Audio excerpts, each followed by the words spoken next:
দেখেন বিদেশি প্লেয়াররা যে আসতেছে ওদেরকে প্রপারলি আমরা স্টার্ট করাচ্ছি না, চুজ করতেছি না। একটা যে ক্যাম্পেইন হইলো মাঝখানে বিদেশি প্লেয়ারদেরকে নিয়ে, সেখানেও সবাই কেমন জানি অনীহা দেখাচ্ছে যে আমাকে সিলেক্ট করবো কি করবো না। বিদেশি প্লেয়ার আসলেই যে ভালো খেলবে এমন তো কিছু নাই। কোচকে যদি আমরা সেই ফ্রিডম, সেই স্পেস, সেই এনভায়রনমেন্ট দিতে না পারি, তাহলে কি আদৌ যতবার হাই প্রোফাইল কোচে আসুক আমরা কি আদৌ রেজাল্ট পাবো? এবার কিন্তু বোর্ডের ট্রান্সপারেন্সি অনেক ভালো আগের তুলনায়। তো এই যে আমরা দেখতেছি যে ভালো ভালো কোচরা আসতেছে, এই যে বিদেশি প্লেয়াররা আসতেছে, আপনি দেখেন হামজা, শামিদ, সোম, ওরা যেহেতু বিদেশে খেলছে, ওরা আসার পরে কিন্তু আমাদের খেলার স্ট্র্যাটেজি অনেক পাল্টাইছে। ডাক্তার পরিচয় নাকি কন্টেন্ট ক্রিয়েটর পরিচয়, কোনটা বেশি ভালো লাগে বর্তমানে? ডাক্তাররা সবই করতে পারে to be honest. Barca Real, মানে এই যে প্রতিদ্বন্দ্বী, বর্তমানে কোন পজিশনে আছে বলে মনে করেন, কে এগিয়ে? ফ্যান হিসেবে তো বার্সার দিকে একটু টান থাকে, কিন্তু আমার মনে হয় যে দুটা আগে মাঝখান দিয়ে বার্সেলোনা একটু বেশি পিছায় গেছিল মেসি চলে যাওয়ার পরে। আসসালামু আলাইকুম, ওয়েলকাম টু ক্যাপ্টেন্স কলে নতুন পডকাস্ট চ্যাপ্টার। ক্যাপ্টেন্স কলে আজকের পডকাস্ট চ্যাপ্টারে আমি আপনাদের সাথে রয়েছে জেতেসান, এবং আমাদের আজকের অতিথি যিনি রয়েছেন বার্সার ডাইহার্ড ফ্যান, লেডি কুলের খ্যাত আমাদের অরিন মাসিয়াত আপু। আপু, ক্যাপ্টেন্স কলে পডকাস্ট আপনাকে স্বাগতম জানাই। থ্যাংক ইউ ভাইয়া। আজকের পডকাস্ট আমরা 3টা রাউন্ডে শেষ করব, ফার্স্ট হাফ, সেকেন্ড হাফ এবং অ্যাডিশনাল টাইম। প্রথমে জানতে চাই ফার্স্ট হাফে কেমন আছেন আপনি? আছি ভাইয়া ভালো, পড়ালেখা তারপর এইসব মিলাই একটু বিজি আছি, বাট ভালো আছে আলহামদুলিল্লাহ। ডাক্তারি পড়াশোনার পাশাপাশি এই ফুটবল ভার্সে পাগলামিটা কেন?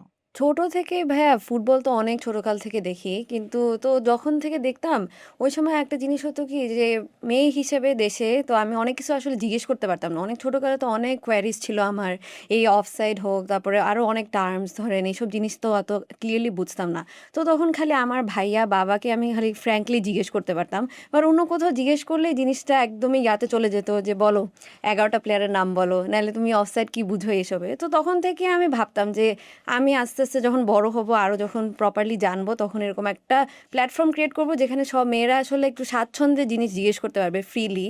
এবং আমার আরেকটা জিনিস থাকে যে বাংলাদেশে সবাই ভাবে যে মেয়েরা তেমন একটা খেলা দেখে না, এসব বুঝেও না, বাট আসলে কিন্তু দেখে সবাই, কিন্তু মোটামুটি আস্তে আস্তে জিনিসটা কিন্তু আগাচ্ছে। তো আমি ওই জন্য ভাবছি যে আচ্ছা একটা প্ল্যাটফর্ম ক্রিয়েট করি যাতে এই ধ্যান ধারণাটা থেকে যাতে মানুষ বের হয়। সো এটাই জানতাম, এই জন্য আমি অনেক আগে থেকেই ভাবতাম যে আসলে এরকম একটা পেজ বানাবো ইনশাল্লাহ। কিন্তু আসলে ধরেন একটা ক্যারিয়ার না বানায় তখন যদি এগুলো শুরু করি, বাসা থেকে হয়তো বা সাপোর্ট পাইতাম না। তো আমি ভাবতাম যে কোথাও একটু ঢুকে তারপরে ইনশাল্লাহ স্টার্ট করি। তো এই জন্য ভাবছি যে আচ্ছা মেডিকেলটা হয়ে গেছে, তারপরে এখন আসলে স্টার্ট করি।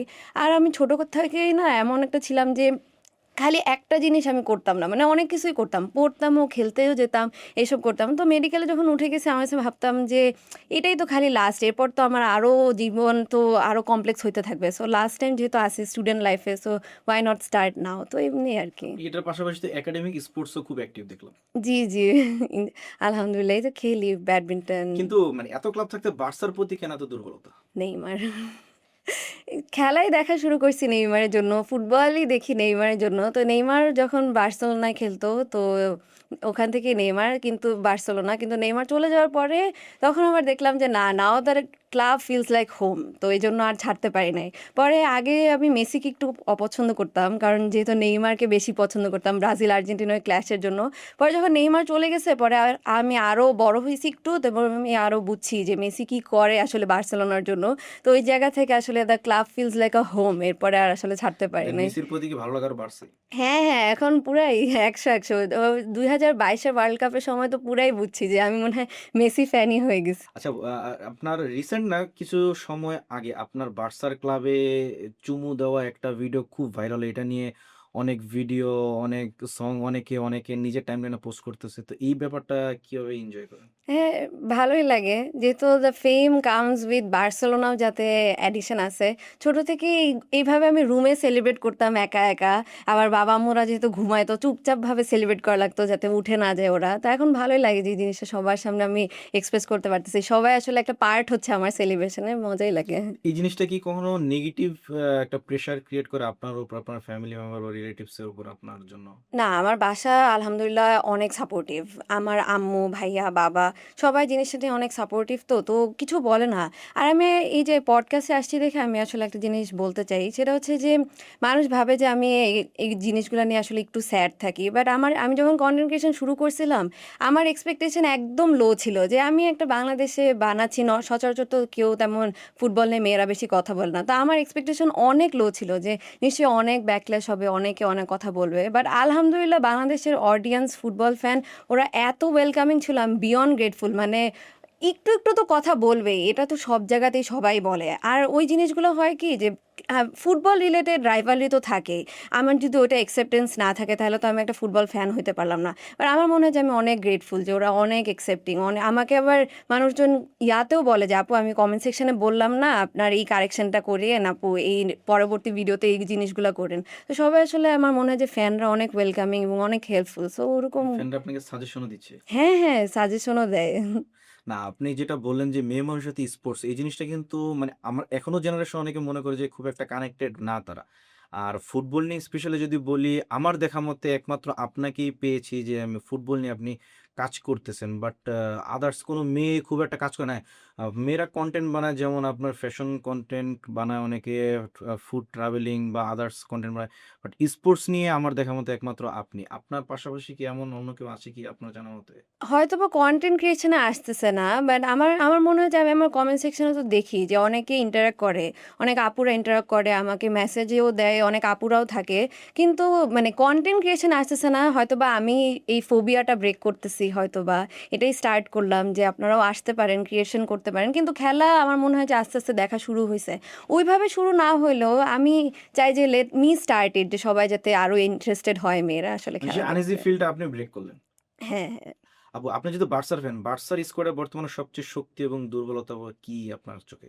সবচেয়ে বড় শক্তি আমার মনে হয় যে first of all the unity. আর হচ্ছে গিয়ে আমার মনে হয় যে আমাদের যে স্কোয়াডটা একটা ইয়াং স্কোয়াড, আমার মনে হয় যে এই জিনিসটা একটা বড় একটা স্ট্রং পয়েন্ট। কারণ প্রত্যেকটা প্লেয়ারের হাঙ্গার আছে, ইমোশনালি ড্রিভেন। মানে যে আপনি যদি অ্যাটলেটিকো মাদ্রিদের কোপা দেলের সেকেন্ড লেগটা দেখেন, যেখানে আমরা 4টা গোলের কামব্যাক দেওয়া দরকার ছিল, উই অলমোস্ট ডিড ইট। মানে এই ইয়াং স্কোয়াড হওয়াতে আবার একটা ইউনিটি আছে, লাভ ফর দ্য ক্লাব। এই জিনিসটা আমার মনে হয় যে অনেক কিছু আমাদের কিন্তু এই যে দুর্বলতা যেহেতু বলবো, দুর্বলতা তো অনেক কিছু আছে। ফিনান্সিয়াল ক্রাইসিস আছে, আমরা সাইন করতে পারতেছি না প্রপারলি প্লেয়ার, 1:1 রুলটা নিয়ে প্রবলেম আছে। কিন্তু তারপরেও যে আমরা এত দূরে আগায় যাচ্ছি, আমার মনে হয় যে পুরাই মনের জোরে। প্রত্যেকটা লামাসিয়া যারা প্লেয়াররা আসতেছে বার্সেলোনার জন্য 100 দিচ্ছে। সো আমার মনে হয় যে এটা একটা স্ট্রং পয়েন্ট আর কি। উইক পয়েন্ট কি শুধু ফাইন্যান্সিয়ালি বললেন? হ্যাঁ, আমার কাছে মনে হয় যে ফিন্যান্সটা আসলে অনেক বড়, সবচেয়ে বড় সবচেয়ে ফ্যাক্টর। বড়। এখন যাবো একটু বাংলাদেশ ফুটবলের দিকে। বাংলাদেশ ফুটবলের গ্রাসরুটটা এত উইক কেন? গ্রাসরুটটা ভাই আমার মনে হয় যে মানুষের মেন্টালিটিতে, আমার মনে হয় যে মেন্টালিটিটাতে অনেক বড় সমস্যা। দেখেন আমি বলবো যে এখন কিন্তু অনেক কিছু চেঞ্জ হচ্ছে। বিদেশি প্লেয়াররা আসতেছে, সবাই বাংলাদেশে ফুটবল নিয়ে অনেক বেশি ইন্টারেস্টেড হচ্ছে। তারপরেও কেন আমরা হালকা একটু পিছায় আছি, আমার কাছে মনে হয় যে মেন্টালিটিতে সমস্যা আছে। দেখেন বিদেশি প্লেয়াররা যে আসতেছে, ওদেরকে প্রপারলি আমরা স্টার্ট করাচ্ছি না, চুজ করতেছি না। একটা যে ক্যাম্পেইন হইলো মাঝখানে বিদেশি প্লেয়ারদেরকে নিয়ে, সেখানেও সবাই কেমন জানি অনীহা দেখাচ্ছে যে আমাকে সিলেক্ট করব কি করব না। বিদেশি প্লেয়ার আসলেই যে ভালো খেলবে এমন তো কিছু নাই। এই যে মেন্টালিটিটাতে আমার মনে হয় যে আমরা একটু পিছিয়ে যাচ্ছি, আমরা একসেপ্টিং না নতুন জিনিসে। তারপর ট্যাকটিক্সের ব্যাপারেও যদি দেখেন, নতুন ট্যাকটিক্সের সাথে আমরা বেশি একসেপ্টিং না। আমার মনে হয় যে এই মেন্টালিটিতে একটা সমস্যা। আরও যদি গ্রাসরুটে যাই, আমার মনে হয় যে এই যে লিগের সমস্যা আছে, লিগগুলো প্রপারলি চলতেছে না। তারপরে হচ্ছে গিয়ে ইনফ্রাস্ট্রাকচারেও সমস্যা আছে। এই যে সেদিন আমি দেখলাম যে যেদিন বৃষ্টি হলো এই কয়েকদিন, একদমই মানে যে লিগের ম্যাচগুলা মাঠের খুবই বাজে খুবই অবস্থা। বাজে অবস্থা। সো আমার মনে হয় যে একদম এগুলাই একদম গ্রাসরুটের সমস্যা, ইনফ্রাস্ট্রাকচারগুলা, মেন্টালিটি। এবং আপু, বাহিরের কালচারটা যদি আমি ইউরোপ বা ল্যাতিন যদি কালচারটা আমরা দেখি, তাহলে আপনার 7-8 বছর 10 বছরের ছেলেমেয়েরাও ক্লাবে খেলতেছে। আর বাংলাদেশে এই জিনিসটা নাই। এখন এই জিনিসটা না থাকার মেইন রিজনটা কি মনে হয় আপনার? এই যে ভাই আমি বলবো আবার দেন এগেন মেন্টালিটি, আমরা বিশ্বাসই করতে পারি না যে হচ্ছে ডাক্তার ইঞ্জিনিয়ার বাদে মানুষ কিছু হবে। এই যে আমিও ডাক্তার হচ্ছি, মানে এই যে এই জিনিসটা মানে নর্মালি একটা ইয়াতে আমরা আবদ্ধ। যে এই মাশরাফিদেরকেও আমি দেখছি বলতে অনেকগুলো ইন্টারভিউতে যে ওরা যে খেলতেছে, তারপরেও বাসার একটা এক্সপেকটেশন যে আপনি তো গ্র্যাজুয়েট করলেন না, আপনার তো পড়ালেখাটা শেষ হয় নাই। এই যে মেন্টালিটিগুলো থেকে আসলে আমরা পিছায় যাচ্ছি। যে আমরা ছোট থেকেই বাসে ভাবি যে স্পোর্টস একটা এক্সট্রা কারিকুলার অ্যাক্টিভিটি, যে ঠিক আছে স্বাস্থ্যর জন্য আমরা খেলতেছি, স্বাস্থ্য ঠিক রাখার জন্য। কিন্তু এগুলো নিয়েও যে ক্যারিয়ার বানানো যায়, এই জায়গা থেকে আমার মনে হয় আমরা এখনো বের হয়ে আসতে পারি নাই। মানে আল্টিমেটলি ফ্যামিলি মেন্টালিটি এবং আশেপাশের মানুষের মেন্টালিটি খুব ইম্পর্টেন্ট। জি, জি। বাংলাদেশের কোচিং কোয়ালিটি কতটা স্ট্রং বলে আপনার মনে হয় বর্তমান ফুটবলের? বর্তমান ফুটবলে আমার মনে হয় যে আগের থেকে ভাইয়া বেটার হচ্ছে। আগের থেকে অনেক বেটার হইছে। অনেক নতুন কিছু আমরা ট্রাই করতেছি। কিন্তু আমার বাবা যখন বিকেএসপিতে কমান্ডার ছিল তখন তো আমি ওখানে যেতাম, দেখতাম। আর বাবাও বাসায় সেগুলো নিয়ে কথা বলত। একদম বিকেএসপি মানে তো একদম রুট লেভেলে আমরা দেখতে পারছি জিনিসটা।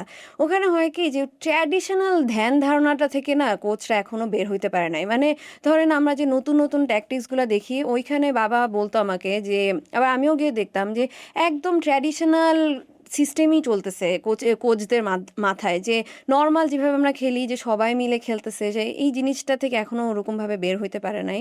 এটা কিন্তু এখন যেহেতু আমরা বিদেশি কোচ আসতেছে, বিদেশি কোচরা আমার মনে হয় যে I am expecting a lot better from them. মানে আমি একটা টার্ম ইউজ করবো সেটা হচ্ছে মডার্ন ডে ফুটবল। এই জিনিসটা বাংলাদেশের সাথে খুব একটা কানেক্টেড না। এখন এই জিনিসটা অবজার্ভ করতে হলে বা এই জিনিসটা আমাদের সাথে অ্যাটাচ হতে হলে কি করা উচিত? অ্যাটাচ হতে হলে এই যে ভাইয়া বিদেশি কোচ আসতেছে বাংলাদেশে কিন্তু এই যে এখন নিয়োগ দিচ্ছে কোচ এই সময়টা তো একটা ভালো সময় যে আমরা দেখতে পারতেছি আসলে এবার কিন্তু বোর্ডে ট্রান্সপারেন্সি অনেক ভালো আগের তুলনায়। তো এই যে আমরা দেখতেছি যে ভালো ভালো কোচরা আসতেছে, এই যে বিদেশি প্লেয়াররা আসতেছে, আপনি দেখেন হামজা, শামিদ, সোম, ওরা যেহেতু বিদেশে খেলছে ওরা আসার পরে কিন্তু আমাদের খেলার স্ট্র্যাটেজি অনেক পাল্টাইছে।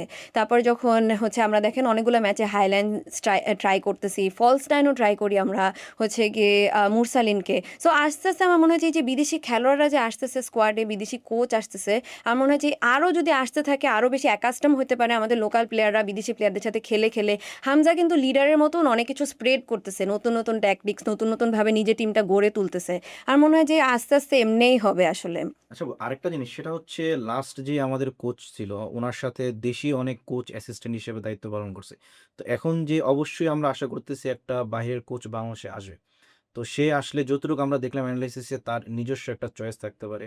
হয়তোবা ১ জন ২ জন বিদেশি কোচ আরো আসতে পারে, গোলকিপার বা ফিটনেস কোচ। তো ফরেন কোচ এবং দেশি কোচ বাংলাদেশের বর্তমান সিচুয়েশনের জন্য কোনটা বেশি ইম্পোর্টেন্ট? হ্যাঁ, আমার মনে হয় যে ডেফিনিটলি ফরেন কোচ। আর এই যে যেটা বললেন যে আ আশেপাশে যে অ্যাসিস্ট্যান্ট কোচ আমার মনে হয় যে খালি হাভিয়ার কাবরেরার সাথে যে জিনিসটা ইতি হইছে সেটা না। আমার মনে হয় যে আশেপাশে যে বোর্ড ছিল ওইখানেও একটা রিফ্রেশমেন্ট এর দরকার আছে। কারণ আমরা খালি ওকে ব্লেম দিয়ে তো লাভ নাই। মানে উনার যে পাইপলাইন ওটা হ্যাঁ, পারফেক্ট ওই ছিল না। পুরা পাইপলাইনটাই আমার মনে হয় যে একটা প্রপার রিফ্রেশ করা উচিত। যাতে প্রত্যেকটা মানুষ ডেডিকেটেড থাকে বাংলাদেশের ফুটবলকে সার্ভ করার জন্য। তো ডেফিনিটলি ফরেন কোচের জন্যই আমি বলব যে I will advocate for them. কারণ হচ্ছে এখনো আমাদের লোকাল কোচরা ওইভাবে আসতে পারে নাই। যেটা আমি বললাম যে ট্র্যাডিশনাল ধ্যান ধারণা, ট্র্যাডিশনাল স্ট্র্যাটেজি, ট্যাকটিক্স থেকে এখনো বের হইতে পারে নাই। সো বিদেশি কোচ আসলে আমার মনে হয় যে আমরা আরো নতুন কিছু দেখতে পারবো। নতুন এই যে মডার্ন ডে ফুটবলের সাথে আমরা বেশি অ্যাকাস্টম হইতে পারবো। কারণ তো আমার মনে হয় যে ক্রিস কোলম্যান আসতে যাচ্ছে। তার কিন্তু অনেক ভালো হাই প্রোফাইল যে হচ্ছে ওয়েলসকে সেই কোথা থেকে কোথায় নিয়ে গেছে। 2016 ইউরোতে মনে হয় সেমিফাইনালও খেলাইছে। সো এরকম একটা কোচ আসার পরে যদি দেখি যে আমরা নর্মাল যে ট্র্যাডিশনাল মানে কোচিং যে পাইপলাইনটা এরাই যদি থাকে আমার মনে হয় যে সে নিজেও ফ্লারিশ করতে পারবে না। সো আমার মনে হয় যে সব কিছুই চেঞ্জ করা উচিত প্রপারলি। আর ডেফিনেটলি বিদেশি কোচ যে আসতেছে এটাই আমাদের জন্য ফর নাও ভালো, কারণ আমাদের লোকাল কোচ এখনো রেডি না। আরেকটা নিউজ হয়তোবা আপনি দেখছেন, রোজারিও মিকেল তিনি নিজে থেকেই অব্যাহতি দিয়েছেন যে সে ইন্টারেস্টেড না বাফুফের সাথে যোগাযোগ বা যেকোনো একটা ডিলের জন্য। এটা কি বাংলাদেশের জন্য একটা লস বলে মনে করেন? আমরা যদি ক্রিস কোলম্যানকে আসলেই নিতে পারি যেটা নিয়ে রিউমার চলতেছে তাহলে আমার মনে হয় যে খুব একটা লস না। কিন্তু জিনিসটা আরেকটু ডেপথে দেখতে হবে যে কি এমন হইলো যে হচ্ছে যে ব্রাজিলকে অলিম্পিক জিতাইছে সেরকম একটা কোচ কেন অব্যাহতি নিজে থেকে দিতে চাইছে। এটাতে আমাদের কি বোর্ডের হচ্ছে ফ্রেন্ডলিনেস ছিল না, ট্রান্সপারেন্সি ছিল না নাকি? যদি এরকম কিছু হয়ে থাকে তাহলে definitely are loss for us, কারণ সামনে যে ওয়েলসের কোচও যদি আসে সেও কাজ করতে পারবে না। বাট যদি আমার মনে হয় যে যদি টপিকে থাকি যে ও মিকেল না আসা থেকে খুব লস হয়ে গেছে নাকি, আমার মনে হয় যে আমরা যদি ক্রিস কোলম্যানকে মানে ক্র্যাক করতে পারি তাহলে খুব একটা লস হবে না আমাদের জন্য। কারণ ওয়েলসকে সে 8 নম্বরে নিয়ে গেছে, ওয়েলসের মতন একটা দলকে ফিফার কোনো একটা সময় র্যাঙ্কিংয়ে 8তে চলে গেছিল। তারপর তার যদি প্রিভিয়াস প্রোফাইল দেখি যে রিয়েল সোসিয়া দেখে ম্যানেজ করছে, ফুলামকে ম্যানেজ করছে। তো আমার মনে হয় যে না, আমরা যদি ওকে ক্র্যাক করতে পারি তাহলে এটা খুব একটা লস হবে না। তো আমরা যেহেতু কোচই আছি, কোচের সাথে আরেকটা রিলেটেড প্রশ্ন সেটা হচ্ছে আপনার শুধু কোচ পরিবর্তন করাটি কি বাংলাদেশ ফুটবলের উন্নতির একটা মেইন মানে লক্ষ্য কি আসলে ঠিক করা উচিত?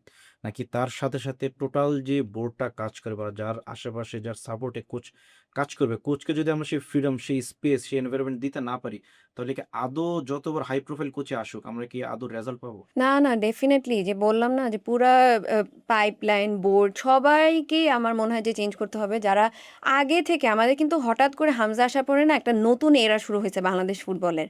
প্লেয়ারদের থ্রুতে একটা নতুন এরা শুরু হয়েছে। কিন্তু বোর্ডের, কোচের ওই জায়গা থেকে কিন্তু নতুন এরাটা প্রপারলি স্টার্ট হয় নাই। সো আমার মনে হয় যে ওইখানেও একদম ডেডিকেটেড মানুষকে রাখতে হবে যে যারা একদম বাংলাদেশ ফুটবলকে ভালোভাবে চিনে, ভালোভাবে কাজ করতে চায় ফর দ্য ফুটবল, এরকম একটা বোর্ড রাখা উচিত। কারণ নাহলে ডেফিনেটলি যেই আসুক না কেন সেই করাপ্টেড হয়ে যাবে। কারণ একা মানুষ তো আপনি একা একা করতে পারবেন না। এবার দেখবেন যে এমন রিউমার মানে ওরা স্প্রেড করা স্টার্ট করবে যে আপনিও ডাউটে পড়ে যাবেন যে আসলে এই কোচটা ভালো নাকি না। সো আমার মনে হয় যে সবাইকেই চেঞ্জ করা উচিত। এর সাথে সাথে যে আমি বললাম যে খালি কোচ আনলেই হবে না, এই যে বিদেশি প্লেয়াররা যে আসতেছে আমাদের লোকাল প্লেয়ারদের একসেপ্টেন্সও বাড়াইতে হবে। আমার মনে হচ্ছে আমি জামাল ভাইয়ার একটা ইন্টারভিউ দেখতেছিলাম, সেখানে সে বলতেছিল যে সে যখন নতুনভাবে খেলা শুরু করছিল মানুষজন বলতো বাংলাদেশি ফুটবলাররা যে তাকে পাস দিও না। তাকে পাস দিও না। এই জিনিসগুলা কিন্তু কোচের সাথে রিলেটেড না, প্রত্যেকটা প্লেয়ারেরও কিন্তু আপনার মেন্টালিটিও পাল্টাইতে হবে। খালি আপনি বিদেশি প্লেয়ার আনতেছেন, তাদেরকে আপনি পাস দিচ্ছেন না, যেটা কিন্তু আমরা ডেকলান সুলিভান, রোনান সুলিভান এই জিনিসটাতেও অনর্থ। আন্ডার 20 তে আমরা দেখলাম। হ্যাঁ, আন্ডার 20তেও দেখছি। সো আমার মনে হয় যে কোচিং প্লাস প্লেয়ারদের মেন্টালিটি সব কিছু মিলাই আসলে চেঞ্জ করা উচিত। আপনি কি মনে করেন আপু, হামজা কি ভবিষ্যতে বাংলাদেশের ক্যাপ্টেন হতে পারবে? হওয়াই উচিত, না হইলে তো এটা হইলে না, হওয়াই উচিত। আর ডেফিনেটলি এটা ছাড়া তো আমার মনে হয় যে আমার মনে হয় সামনে দেখতেও পারবো। I will give the benefit of the doubt যে নতুন আসছে যেহেতু এখনো দিচ্ছে না, বাট ওকে তো দিবেই। সেকেন্ড হবে প্রথম প্রশ্ন, ডাক্তার পরিচয় নাকি কন্টেন্ট ক্রিয়েটর পরিচয়, কোনটা বেশি ভালো লাগে বর্তমানে? ভাইয়া টু বি রিয়েলি অনেস্ট, দুইটার জন্য আমি অনেক খাটতেছি, পড়তেছি প্রতিদিন, আইটেম থাকে সব, ওটাও যেরকম পরিশ্রম করতেছি, কন্টেন্টটার জন্য আমি পরিশ্রম করতেছি। এই যে এসে আইটেম থাকে, ওয়ার্ড থাকে, তারপরেও প্রতিদিন একটা পুশ আছে না। So আমার মনে হয় আমি দুটাই এনজয় করি, দুটাই। যখন বলে কন্টেন্ট ক্রিয়েশনে মানুষ যখন বলে যে ডাক্তার আপু, ওইটা তখন ভাল লাগে। আবার যখন আমি মেডিকেল কলেজে যাই তখন সবাই যখন বলে যে এই যে ফ্রেন্ড আসছে ইনফ্লুয়েন্সার, তারপর কন্টেন্ট ক্রিয়েটার, তো দুইটা দুই জায়গায় এনজয় করি। কিন্তু আমরা যতটা জানি ডাক্তার পড়াশোনা খুব প্রেশার এবং খুব পড়াশোনা করতে মানে অন্যান্য প্রফেশন থেকে। তার পাশাপাশি রেগুলারলি ফুটবল ম্যাচ দেখা, রাত জেগে দেন ভিডিও করা, দেন সেটা টাইম টু টাইম আপলোড করা। তো এই জিনিসটা কিভাবে মেইনটেইন করেন? আমি একটা কথা বলবো কি যে সবাই ভাবে যে ডাক্তার মানুষ খালি পড়াশোনা করে, বাট এটা আমার নিজেরও ধ্যান ধারণা পাল্টাইছে মেডিকেল ঢোকার পরে। সেটা হচ্ছে ডাক্তাররা সবই করতে পারে, টু বি অনেস্ট। এই যে আমার ফ্রেন্ডদেরকে আমি দেখি তারা পড়তেছে, একই সাথে টিউশন করাচ্ছে, কোচিংয়ে পড়াচ্ছে, সবই করতে পারতেছে। আর তো এটা সবই করতে পারে, খালি পড়ালেখা করে এমন না। আর আমার জিনিসটা হয়েছে কি যে আমি ভাবতাম যে মেডিকেল কলেজে ঢুকে এসব আর দেখবো না। তা আমি জিনিসটা করতাম কি যে আমি ভাবতাম যে আজকে আমার পরীক্ষা আছে, টার্ম আছে, আইটেম আছে, কার্ড আছে, তো আমি আজকে খেলা দেখবই না। আমার ফ্রেন্ডদেরকে আমি বলতাম যে দোস্ত আমার সাথে কোনো এগুলো নিয়ে কথা বলিস না, আমি খেলা কিন্তু আজকে দেখবো না। পরে আমি দেখতাম কি যে আমি নিজেকে আটকেই রাখতে পারছি না। এই যে আমি হচ্ছে অ্যাপে গিয়ে বারবার রিফ্রেশ দিতাম কি স্কোর হচ্ছে, তারপরে আমি আবার ঠিকই দেখতাম যে আচ্ছা খেলাটা দেখি কে গোল দিছে এসব। তা আমি দেখতাম কি যে আমি নিজেকে আটকায় রাখতে পারছি না, ইদার আমি খেলা দেখি। তো ভাবলাম যে why not use extra 1 hour লাগে ভিডিওটা বানাইতে, এক্সট্রা খেলা তো যা দেখার দেখি, তো এক্সট্রা 1 আওয়ার তো একটু দেওয়াই যায়। আবার আমি করতাম কি প্রায়োরিটাইজ করি জিনিসটা, যেই সময় যেটা দরকার। ধরেন কালকে যদি আইটেম থাকে একটু আগে পড়ে ফেললাম, তারপর খেলাটা দেখলাম, নাহলে একটু এক্সট্রা একটু এনার্জি খরচ হয় যে ধরেন খেলাটা দেখে তারপর আইটেমে পড়াটা পড়লাম। সো এই ব্যালেন্সটা হয়েই যায়। আমি দেখছি যে আমি অটোই করি এসব, তো ওয়াই নট ইউজ ইট। এই ব্যালেন্সটা শুরুর দিকে কতটা কষ্ট করছিল? শুরুতে শুরুতে আসলে আমি বলবো কি আমি ভেরি ফ্র্যাঙ্কলি বলি, যেহেতু আমাকে দেখে যদি মানুষও আসতে চায়, আমি কিন্তু রিস্ক নিই নাই। সেটা হচ্ছে যে আমি যখন মেডিকেল কলেজে ঢুকছি, দেখেন আমি যদি এতই প্রো হইতাম তাহলে তো আমি অ্যাডমিশন সময় থেকেই করতাম, ওই সময় ফ্রি টাইম ছিল। বাট রিস্ক কিন্তু নিই নাই, আমি অ্যাডমিশন টাইমে এসব শুরু করি নাই। তারপর নতুন যখন মেডিকেল কলেজে ঢুকছি, ফার্স্ট ইয়ার সেকেন্ড ইয়ার কিন্তু খুবই টাফ, অ্যানাটমি থাকে, অনেক হিউজ সিলেবাস, আবার নতুন একটা জায়গাতে পড়াশোনাতে বুঝতেও টাইম লাগে। ওই সময়ও কিন্তু আমি স্টার্ট করি নাই, কিন্তু আমি যখন এসব আমার অ্যানাটমি চলে গেছে তারপরের ফেজটাতে আমি স্টার্ট করছি। কারণ মেডিকেলে না থার্ড ইয়ারটা একটু রিল্যাক্স থাকে, ওই সময় মানে হচ্ছে ফার্মাকোলজি থাকে আর হচ্ছে গিয়ে ফরেন্সিক মেডিসিন থাকে, তো ওই সময় একটু টাইম পাওয়া যায়। সো ওই সময় যদি একটু ফ্রি টাইম পাইছি তখনই আসলে স্টার্ট করছি। সো খুব বেশি একটা প্যারা হয় নাই ওই সময়। বার্সা রিয়াল মানে এই যে প্রতিদ্বন্দ্বী বর্তমানে কোন পজিশনে আছে বলে মনে করেন এবং কে এগিয়ে? আমার মনে হয় আল্লাহ এটা তো আপনি তো বার্সার দিকেই টানছেন মনে হচ্ছে। কিন্তু ফ্যান হিসেবে তো বার্সার দিকে একটু টান থাকে। কিন্তু আমার মনে হয় যে ২ টা আগে মাঝখান দিয়ে বার্সেলোনা একটু বেশি পিছায় গেছিল মেসি চলে যাওয়ার পরে। আবার হচ্ছে কোচিংগুলা, তারপরে আমাদের ফিন্যান্সিয়াল ক্রাইসিস এর জন্য বার্সেলোনা একটু বেশি পিছায় গেছিল। আমার মনে হয় যে আমরা অলমোস্ট একটু ধরেই ফেলছি। ট্রফির দিকে আমি যেতে চাচ্ছি না। আমি চাচ্ছি যে মানে খেলার দিক থেকে, পারফরম্যান্স এর দিক থেকে আমার মনে হয় যে বার্সেলোনা একটু কামব্যাক দিছে এখন। ব্যাক টু ব্যাক ওরা ট্রফিলেস গেছে। তারপরে আমরা এবার ফ্লিক আসার পরে আমাদের একটা চেঞ্জ আসছে। সো আমার মনে হয় যে আগে একটু যেরকম পিছায় গেছিলাম এখন অলমোস্ট চলেই আসছি আমরা। এখন আমার মনে হয় যে সেম লেভেলেই মানে চলতেছে। 18-20। 18-20 হ্যাঁ। কে 18 কে 20 জানি না। আচ্ছা। সামনেই ওয়ার্ল্ড কাপ। নেক্সট মান্থে ওয়ার্ল্ড কাপ। তো সবাই জিজ্ঞেস করে যে সেমিফাইনালে ৪ টা দল। বাট আমি আপনার কাছে জানতে চাইবো আনএক্সপেক্টেড ৪ টা দল। যাদের নিয়ে কোনো এক্সপেকটেশন নাই বাট যেকোনো একটা দুর্ঘটনা ঘটাইতে পারে। দুর্ঘটনা এরকম ৪ ঘটাতে টা দল। পারে। আমার মনে হয় যে কোয়াইট অবভিয়াস এখন মনে হয় অনেকেই জানে। আমার মনে হয় যে I am expecting high from Morocco. আমার মনে হয় যে ব্রাজিল ভার্সেস মরক্কোর ওই ম্যাচে আমরা আমার মনে হয় যে কিছু একটা দেখতে পারি যে মরক্কো কতটা রেডি। তারপর নরওয়ে আমার মনে হয় যে নরওয়ে ভালো করতে পারে। তারপরে এখন নরওয়ের কিন্তু ভালো প্লেয়ারও আছে, ওডেগার্ড আছে, তারপর হাল্যান্ড আছে। সো ওরাও।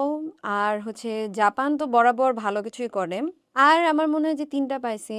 আর I think Netherland could be a good shout. Netherland সবসময়ই ভালো করে। আমার মনে হয় যে they have a solid squad এবারও। বাট আমার মনে হয় যে nobody is talking a lot about Netherlands, কারণ এবার অনেক টিমই আসলে ভালো আছে। বাট আই থিংক নেদারল্যান্ডসও could be a good shout. আপনারা আপনার পছন্দের আনএক্সপেক্টেড ৪ টা দলের নাম অবশ্যই আমাদের কমেন্টে জানাবেন। কিছুদিন আগে বাংলাদেশের টপ ফুটবল কনটেন্ট ক্রিয়েশন সেখানে আমাদের টি স্পোর্টস জার্নালিস্ট রিফাত ভাইও ছিল। তাদের সাথে একটা কোলাবোরেশন গেল। তো এই অভিজ্ঞতাটা কেমন ছিল? ও এটা অনেক ফান একটা পডকাস্ট ছিল। এত ন্যাচারাল একটা পডকাস্ট ছিল। সবাই একদম নিজের মতন করে আমরা সবাই সবার কথা বলতে পারছি। তারপরে ওখানে না সবাই এত জানে। ওইখানে প্যানেলটা ছিল কি যে রিফাত ভাইয়া তো একদমই মানে ফুটবলের সাথে অনেক ভালোভাবে রিলেটেড। তারপর বাতেন ভাইয়াও একদম মানে বাংলাদেশের ফুটবলের সাথে অনেক রিলেটেড। তারপর কিক্স অ্যান্ড সিক্স ভাইয়া ছিল, টকিং টিকি টাকা ছিল, নিয়ন ভাই ছিল। নিয়ন ভাইয়া ছিল, হাসিনুর ভাইয়া ছিল। সো আমার মনে হয় যে সবাই এত একটা মানে এত ইনটু উইথ বাংলাদেশ ফুটবল আর ওরা এত কিছু জানে। সো আমি নিজেও অনেক কিছু শিখছি। সবাই আমার মনে হয় যে ইট ওয়াজ আ ভেরি গুড পডকাস্ট। মানে নলেজের দিক থেকেও হোক, এন্টারটেনমেন্টের দিক থেকেও হোক। আমরা একটা ওয়াচ অ্যালংও করছিলাম। সবাই ওখানে অনেক মজা করছে। তারপরে এগুলো তো অন ক্যামেরা। অফ ক্যামেরা আমার মনে হয় যে খুবই নাইস একটা এনভায়রনমেন্ট ছিল। যে সবাই কিন্তু সেম জিনিসেই কাজ করতেছে। ইয়েট মানে সবার মধ্যে অনেক ফ্রেন্ডলি একটা ভাব ছিল, হেল্পফুল ছিল। অনেক মজা হয়েছে পডকাস্টটা। আপনার কনটেন্ট ক্রিয়েশনের জার্নিতে ছোট একটা জিনিস জানতে চাইবো। এখন পর্যন্ত আপনার যতটা সময় পার হইছে আপনার কনটেন্ট ক্রিয়েশনে, আর সবচেয়ে মেমোরেবল ঘটনা কোনটা? লাইফে ১ টা ২ টা যদি এরকম থাকে। কনটেন্ট ক্রিয়েশন লাইফে। কনটেন্ট ক্রিয়েশন লাইফে এখনো তো আমি মাত্রই শুরু করছি। এখনো খুব মেমোরেবল কারণ আপনার দেখলাম আপনি বঙ্গতেই একটা শো করলেন। এর আগেও দেখা গেছে আজিম ভাই টকিং টিকের সাথে উনার সাথে একটা শো ছিল। দেন অনেক ক্রিয়েটরের সাথে কোলাবোরেশন করলেন, নিজে কাজ করতেছেন। অল ওভার মিলে যদি কোনো ফানি মোমেন্টও থাকে। আমার মনে হয় যে এখনো ওরকম মেমোরেবল কিছু মানে যদি তাও বলতে চাই, আমার মনে হয় যে the journey is yet to come আরো ভালো কিছু। কিন্তু আমার মনে হয় যে সো ফার আমার মনে হয় যে আমি একটা ওয়াচালং-এ গেছিলাম। একটা এল ক্লাসিকো ওয়াচালং-এ। তখন একদম শুরুতে ওই সময় আমাকে তেমন একটা কেউ চিনতো না। তারপরেও কয়েকজন এসে আমার সাথে ছবি-টবি তুলছিল। তারপরে হচ্ছে সবাই অনেক ফ্যান। হ্যাঁ, তা ওই সময় তো একদম নতুন এই জিনিসটা তো আমার কাছে ওইটা অনেক ভাল লাগছিল যে ওয়াও! এগুলা তো আমি চাইতাম যে আমি মানুষের সাথে ছবি তুলবো। তো ওই সময় যেহেতু নতুন ছিল ওই জিনিসটা অনেক ভাল লাগছিল। আর হচ্ছে আমি বলব যে এই যে বিকাশের পডকাস্টটা আমার মনে হয় যে ওটা অনেক ফান ছিল। মানে টু গেট ইনভাইটেড এরকম একটা ইম্পোর্টেন্ট প্যানেলের মধ্যে আমার মনে হয় যে I consider it as a success যে আমি একটা আ সচরাচর যেহেতু আমি বলতেছি যে ইউজুয়ালি ওখানে দেখা যায় না তো মেয়েদেরকে। সো আমি I could be a part of that. So আমার কাছে ওটা একটা সাকসেস লাগছে আরকি, মাইলস্টোন। আপ ইনভিটেশনটা কিভাবে পেলেন আপনি সেই প্রসেসটা যদি একটু ইনভিটেশন আমার মনে হয় আ ও আ আজিম ভাইয়া তো একদম পুরা আমার ভাইয়ার মতন আমাকে হেল্প করে। তো ভাইয়া বলছিল যে, "একটা সামনে পডকাস্ট আছে, তুমি কি আসতে পারবা নাকি?" তো ওই সময় আমার মনে হয় যে আমার এক্সাম চলতেছিল। আমি বলছি যে, "ভাইয়া কবে?" তারপরে ভাইয়া বলছে যে, এরকম সময় বাংলাদেশে খেলা নিয়ে হবে।" আমি বলছি যে, "হ্যাঁ, সমস্যা নেই।" তারপর সবার ব্যাপারে শুনছি, ভালোই লাগছে। যে এটা তো টার্ন ডাউন করার ওয়ে নাই। তো আমি বলছি যে, "হ্যাঁ, ডেফিনিটলি।" বর্তমান বাংলাদেশ দল performance each and everything board সব বাস্তবতার দিক যদি আমরা চিন্তা করি, সামনের এশিয়ান কাপে কি বাংলাদেশ কোয়ালিফাই করার মতো পরিস্থিতি আছে কি? যদি বাস্তবতার কথা চিন্তা করি? বাস্তবতা আমার মনে হয় যে এখন দাঁড়ায় আমি 100% বলতেছি না যে সম্ভবই। কিন্তু আমার বাট মনে হয় যে প্রেডিকশন? প্রেডিকশন করলে আরো সামনে আরো কয়েকটা খেলা-টেলা যেহেতু আছে, আমার মনে হয় যে chances are very high. Very high যে আমরা ইনশাল্লাহ করতেই পারবো। হয়তোবা সামনে না হইলেও নেক্সটটাতেও করতে পারতে পারি। মানে আমি বলতে চাচ্ছি যে নেক্সটটাই যে সামনের যেটা সেটাতেই যে আমরা কোয়ালিফাই করবো এমন না। বাট খুব শিগগিরই আমরা করব। কারণ আমাদের সব রিসোর্সেস আছে। আমার মনে হয় যে এশিয়াতে আমরা one of the top squad. But আমাদের সিনার্জিটা নাই। যেটা হচ্ছে আমাদের আস্তে, আস্তে আরো যেহেতু এবারেই তো কেবল এই সিজনেই তো খেলা শুরু করলো সবাই। সো আমার মনে হয় যে এখনো প্রপারলি আমাদের নাম্বার 9 গুলাকে আমরা খুঁজে পাই নাই। এই যে কোচিং চেঞ্জ হইছে। তো আমার মনে হয় যে উই আর দেয়ার, বাট সামনেই খুবই শিগগিরই যে সিনার্জিটা বিল্ড করা লাগবে। তারপরে এই যে আমরা যেরকম দেখলাম যে বড়, বড় টিমদের সাথে আমাদের এখন ফ্রেন্ডলি খেলা চলতেছে। সামনে একটা ইউরোপিয়ান টিমের সাথেও সান সিরোর সাথে খেলা আছে। সান মেরিনো। সান মেরিনো। তো সান মেরিনোর সাথে খেলা আছে। সো এই জিনিসগুলা আমার মনে হয় যে আস্তে, আস্তে আরো যত হবে সিনার্জি বিল্ড হবে, কনফিডেন্স আসবে টিমের মধ্যে। So I think we are almost there. আচ্ছা, এটার সাথে প্রেডিকশনটা আরেকটু আমি এড করি, সেটা হচ্ছে আপনার কাছে প্রেডিকশন কি মনে হয়? কত সালে এশিয়া কাপ কোয়ালিফাই করতে পারবে, ভালো একটা স্টেজে বাংলাদেশ যেতে পারবে? যদি একটা সাল প্রেডিকশন করতে বলি। একটা সাল প্রেডিক্ট করা তো টাফ, কারণ যখন খেলা একদম হইতে থাকে, যখন ফর এক্সাম্পল আমরা যেরকম এশিয়ান কাপের যে বাছাইটা হচ্ছিল গ্রুপ স্টেজের ম্যাচে, ওই সময় কিন্তু আমরা র্যাপিডলি খুবই তাড়াতাড়ি যেরকম ইন্ডিয়াকে বিট করে ফেলছি লাস্ট ম্যাচে। মানে হঠাৎ হঠাৎ খেলা শুরু হলে না খুব র্যাপিড রেজাল্ট আসে, আবার যখন আপনি পিছায় যান হঠাৎ অনেক পিছায় যায়, দেখেন যে অনেক দিন ধরে আবার কিছু হচ্ছে না। সো আমার মনে হয় যে next, I will say not the next, but তারপরেরটাতে আমার মনে হয় যে হোপফুলি ইনশাল্লাহ। লাস্ট প্রশ্ন এই চ্যাপ্টারে, সেটা হচ্ছে বিউটি উইথ ব্রেইন বলে আপনাকে, আপনার কমেন্ট সেকশনে আপনাকে নিয়ে অনেক রিল হয়, মানে অনেক গান টান, মানে অনেক কিছু। তো এই জিনিসটা কতটা এনজয় করেন না এরকম কমপ্লিমেন্ট পাইলে কমেন্টে বা আপনার ইনবক্সে, বা যদি আপনার রিলেটিভস আপনাকে বলে যে তোমাকেও দেখলাম আজকে এটা বললো? হ্যাঁ, অনেক এনজয় করি। যে মানে ভালো লাগে যে এরকম করে সবাই যে একসেপ্ট করতেছে, সুন্দর কমপ্লিমেন্ট দিচ্ছে। হ্যাঁ, ভাল লাগে। বাট আমার মনে হয় যে সবাই এই জিনিসগুলো এরকম মেয়েদের সাথে খালি বিউটি, তারপর ব্রেইন, এই জিনিসগুলো আমার মনে হয় যে এগুলা থেকে বের হইলে জেনারেল যেরকম কমপ্লিমেন্ট দেয় যে আপু আপনার বল নলেজটা ভালো, বা হচ্ছে গিয়ে এই জিনিসগুলা, এই স্পেসিফিক জিনিসগুলো অনেক ভালো বলছেন। এগুলো বললেও ভাল লাগে। মানে সবাই এনজয় ইট। হ্যাঁ। এখন যখন আমরা এডিশনাল টাইমে, বাংলাদেশ ফুটবল দলের আপনার প্রিয় খেলোয়াড় কে? হামজা, ডেফিনিটলি। প্রিয় অধিনায়ক? বাংলাদেশ দলের প্রিয় অধিনায়ক? হ্যাঁ। প্রিয় অধিনায়ক আমার মনে হয় যে জামাল ভুঁইয়া। আর যদি বাংলাদেশের বাইরে কথা বলি? বাংলাদেশের বাইরে, বাংলাদেশের বাইরে ব্রাজিল স্কোয়াড থেকে থিয়াগো সিলভা। আর যদি বার্সেলোনার থেকে না, আমি না পুয়লকে বেশি দেখি নাই। বাট আমি তো ক্লিপসগুলো দেখে I have immense respect for him. Bangladesh জাতীয় দল ছাড়া পছন্দের জাতীয় দল? ব্রাজিল। ব্রাজিল। মায়ের হাতে প্রিয় খাবার? আম্মুর হাতে প্রিয় খাবার মনে হয় মায়ের। আর হচ্ছে আর হচ্ছে রান্না করা খাবার? রান্না করা খাবার ওটা যদি পছন্দের না। আর আমার মনে হয় বিরিয়ানি। বিরিয়ানি। হুম। বাংলাদেশের প্রিয় ঘোরার জায়গা? কক্সবাজার। অসংখ্য ধন্যবাদ সবাইকে। ইনশাআল্লাহ দেখা হবে পরবর্তী পডকাস্ট চ্যাপ্টারে, পরবর্তী কোনো নতুন অতিথির সাথে। আসসালামু আলাইকুম।